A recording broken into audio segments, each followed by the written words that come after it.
let's take a look at how we can incorporate some desert spirituality into our Lent. Hey, I'm Father Mark May with the Franciscan Friars of the Renewal, and this is Ascension Presents. What I'm going to introduce is a way of praying, which I think is really great with Lent and really kind of fit with it, if you will, like a desert spirituality. And each day, it's something that you can do like each day outside of Lent, but each day in Lent would be a great practice. If you have like a little journal, I got mine right here. You'll ask yourself the first question: how do I feel?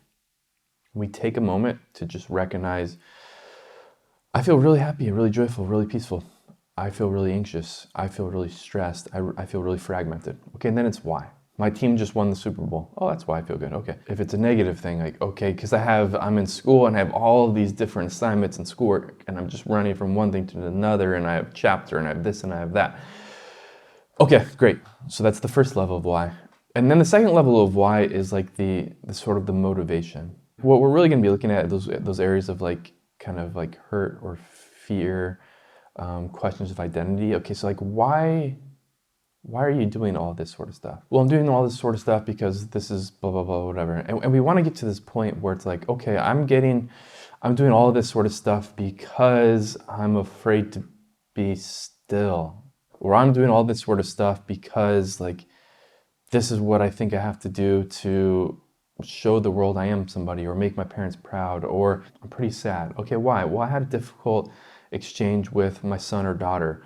Okay, keep going down. Why? Well, because I just feel like I failed as a parent, and this just isn't what I wanted our relationship to be. And I don't know that there's anything I can do about it.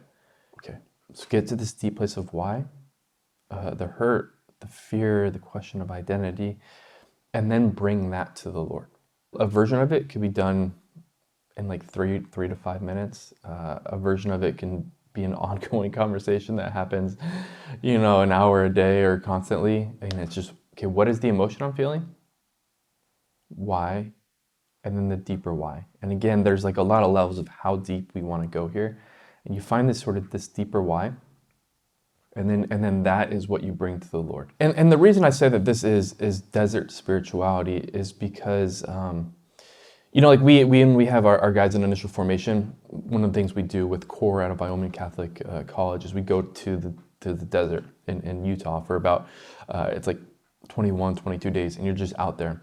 And there are just some certain characteristics of a desert experience, which also are characteristics of a desert spirituality.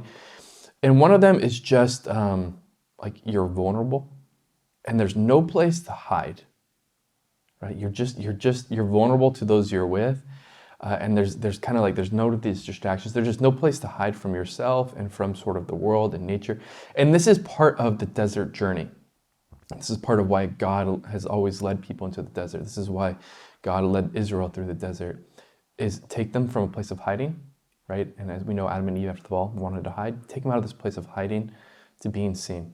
And this is to see themselves and be seen by the Lord so that an authentic encounter can happen. I can see my authentic self, and that authentic self can be encountered authentically by God. And one of the things that's like a danger, I would say, with our Lenten practices and our prayers is that we're just like cooking through these devotionals or these novenas and these things. And we're saying prayers, but there's just a lot of control, and there's a lot of space for intentionally or unintentionally for like hiding, for not really seeing myself. And that's just not desert spirituality. And so my encouragement of a way to really pray and to enter into the fullness of the desert, the fullness of the Lenten experience, where the fullness of me can be like deeply, deeply, deeply encountered and ultimately healed by the fullness of Christ, right? Is by this little way of praying. And again, okay, so you each day you sit down. How do I feel? And again, this is going to vary.